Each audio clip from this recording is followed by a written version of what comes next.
You won't find it on any map. Not the old ones, not the new ones. Not even the hand-drawn survey charts filed in the Mingo County Courthouse, the ones with coffee stains and ink smears and 100 years of dust pressed into the fold lines. The place had a name once. People lived there. Children were born there.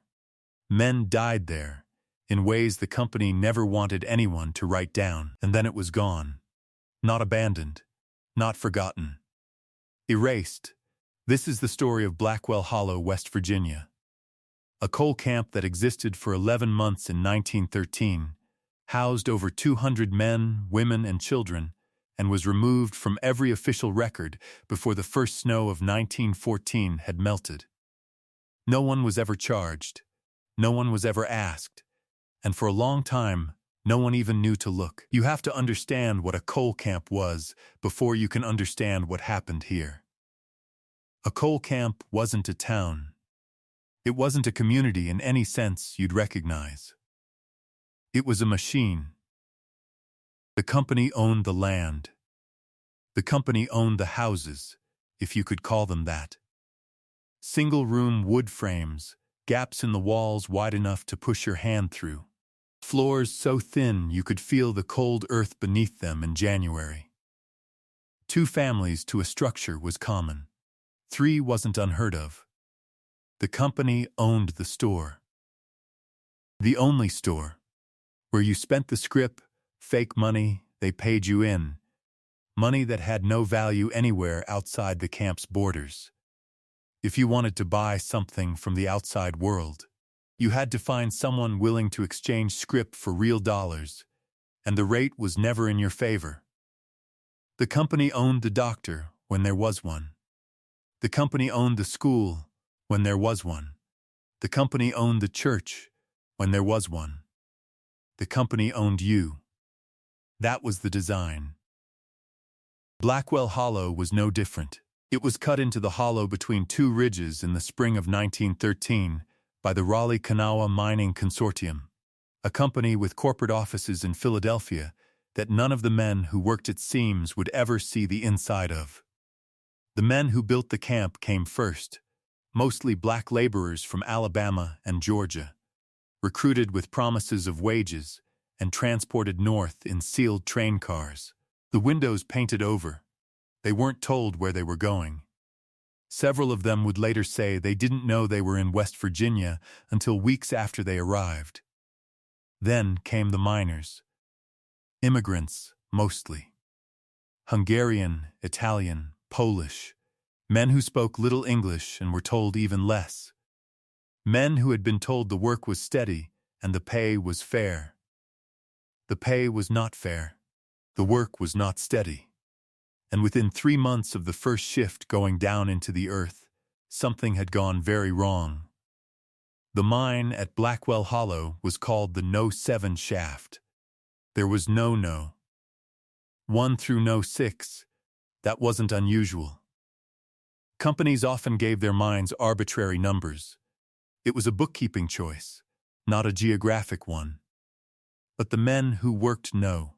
7 came to believe the number meant something else. The shaft went down at a steep angle, steeper than was considered safe by the standards of the day. And the standards of the day were not high. It followed a seam of bituminous coal that a company surveyor had identified as exceptionally rich. The surveyor had been right. The coal was good, the seam was thick, and getting it out required working at depths and in conditions that made even experienced miners uneasy. The air was bad. There was a persistent smell that the men described differently depending on who you asked. Sulfur, some said. Rot, said others. One man, a Hungarian named Kovsis, would later write in a letter to his cousin that it smelled like something had died down there a long time ago and never left. The first death came in July. A man named Ezra Whitfield, 31 years old. From Anniston, Alabama, he was found at the bottom of the 2nd level with his lamp still burning and no visible injury. The company doctor, a man named Fitch, who split his time between 3 different camps and was rarely sober, wrote the cause of death as cardiac arrest. Ezra Whitfield's co-workers did not believe this. They had seen Ezra that morning. They had eaten beside him. They said he was healthy. Strong, the kind of man who joked while he worked. They also said that when they found him, he was facing the wrong direction. Not facing the exit, not facing the wall he'd been working. Facing deeper into the mine. Like he'd seen something and turned toward it instead of away. The second death came in August. The third and fourth came within a week of each other in September. The company logged all of them as accidents or natural causes. Falling rock. Bad heart. Poor constitution. The language in the incident reports that still exist, buried in a Philadelphia archive that was only discovered in 1987, is clinical to the point of cruelty. These were men reduced to line items, their deaths explained in the fewest possible words, filed and forgotten. But the men in the camp were not forgetting. They were talking. In the evenings, after the shifts came up, the men gathered around the outdoor fires they built regardless of the season. And they talked about what was happening in the No. 7 shaft. There are fragments of what they said. A company spy. Every camp had them. Men paid a small bonus to report back on worker unrest. Filed a report in early October that has survived. In it, he describes the men as deeply superstitious and agitated by irrational fears regarding the lower levels. He dismisses what they're saying as ignorant folklore. He does not bother to write down the specifics. But one of the men did. Tomasz Wierzbicki, a Polish miner, 26 years old, who kept a diary in a small cloth-bound notebook that his daughter donated to a West Virginia Historical Society in 1971. The diary was catalogued and shelved, and mostly unread until a graduate student named Carolyn Marsh came across it while researching labor conditions in 1913. What Tomas wrote in October of that year is the closest thing we have to a first-hand account of what the men of Blackwell Hollow believed was happening to them. He wrote, "The men say there is something in the lower level. Not gas, not rock, something that was there before we came. Kofkis will not go down anymore." He says he heard it speaking, not in words, in the way the air moved, in the way the lamp flickered when there was no wind. He says it knows we are here. He says it has always known. Tomas didn't say he believed Kofsis. But he also wrote, "I do not go to the lower level anymore either. None of us do." But we do not say this to the foreman. The foreman's name was Gerald Oates. He was a company man through and through. 44 years old, originally from Ohio, he had worked for Raleigh Kanawha for 11 years and managed 3 camps before Blackwell Hollow. His personnel file, which also survives in the Philadelphia archive, describes him as reliable and effective at maintaining production targets. What it doesn't mention is what happened to the 2 previous camps he managed. One, a camp in Kentucky, was closed in 1910 after a collapse that killed 9 men. The investigation, such as it was, found no wrongdoing. The second camp in southern West Virginia was closed in 1911. The reason listed in company records is simply geological unsuitability. No further explanation. Oates arrived at Blackwell Hollow in the spring of 1913 and immediately pushed for faster production. The men were not working hard enough. The seam was not being worked deeply enough. He instituted penalties for workers who came up early, who refused to work the lower levels, who cited safety concerns. He was aware of the deaths. His private correspondence, letters to the regional superintendent, shows that he knew the official explanations were inadequate. In a letter dated September 18th, he writes, "The men are restless, and I confess the accident rate is higher than I have seen elsewhere. Fitch can only do so much with the paperwork. I recommend we proceed as discussed. We don't know what as discussed referred to." The letter before this one, from the superintendent to Oates, is missing from the archive. A single page, absent. Whether it was lost or removed, no one can say. What we do know is what happened next. On the night of November 3rd, 1913, every family in Blackwell Hollow was told to gather their belongings. Not the next morning. That night. They were given 2 hours. Company men, not miners, not local workers, men brought in from elsewhere whom no one recognized, went door to door. They spoke in English regardless of whether the residents did. They said the camp was closing. They said the men would be transported to other work sites. They said there was nothing to worry about. They said this in the middle of the night. The residents of Blackwell Hollow were loaded onto wagons, then onto a train. They were separated, the black workers from Alabama in different cars from the European immigrants.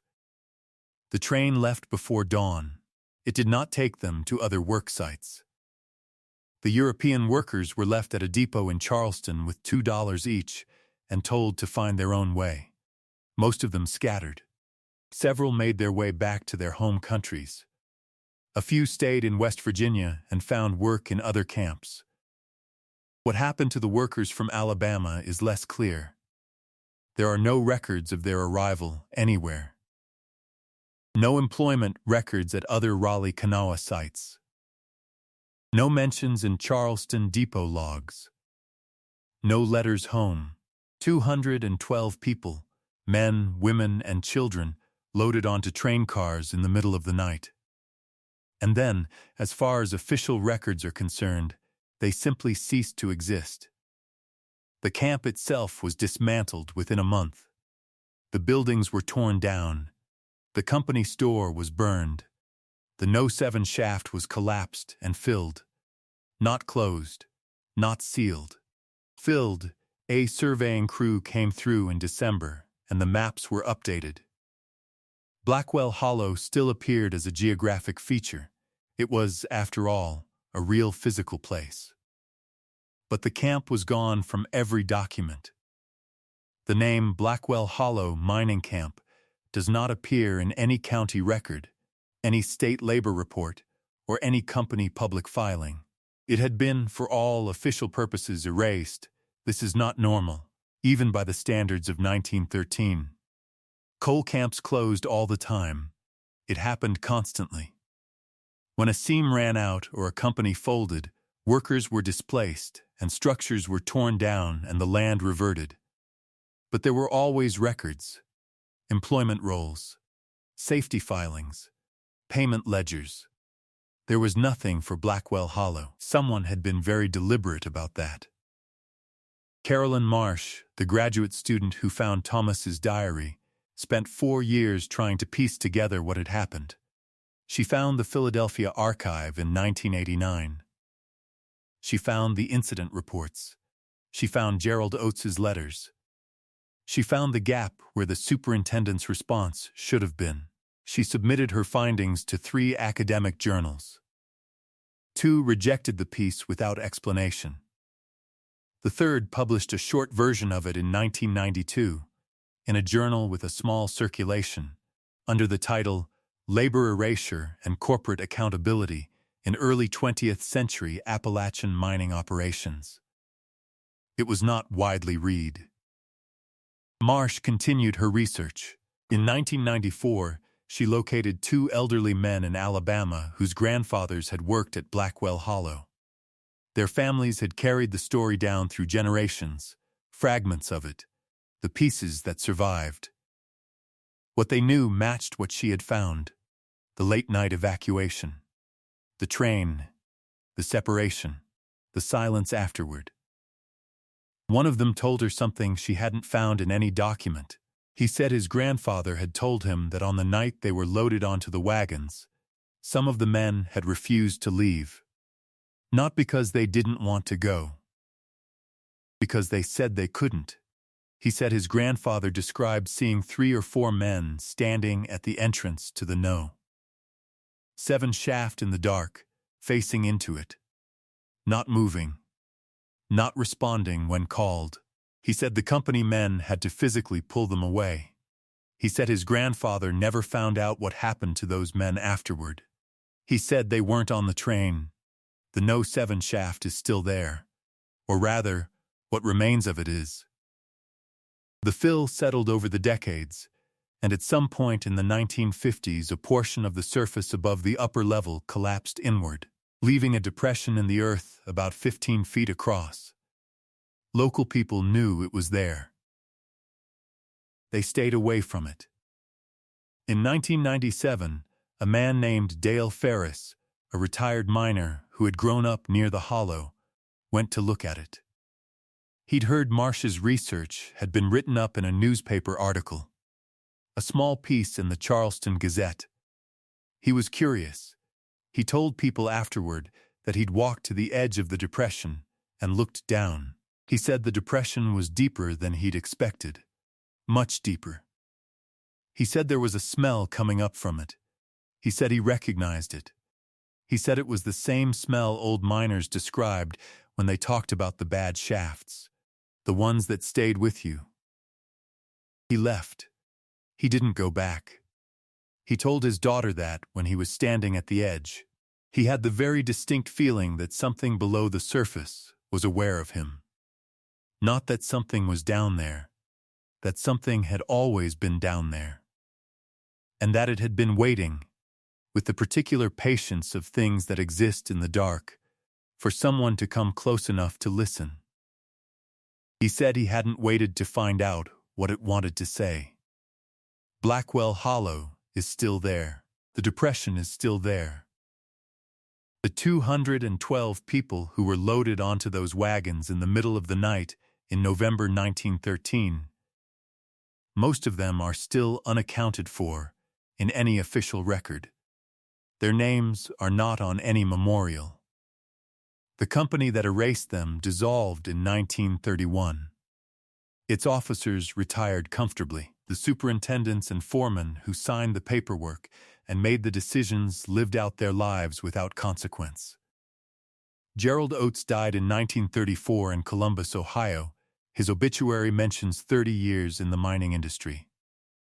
It does not mention Blackwell Hollow. There is one more thing. Tomasz Wierzbicki, the Polish miner who kept the diary, survived. He made it to Charleston. He found work. He eventually moved to Pittsburgh. He married. He had 3 children. His diary ends on the night of November 3, 1913, the night of the evacuation.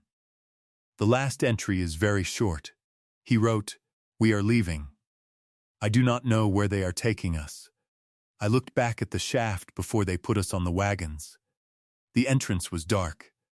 I thought I saw something standing in it. I do not think it was a man. I did not look again." He never talked about Blackwell Hollow for the rest of his life. His daughter said he would wake up in the night.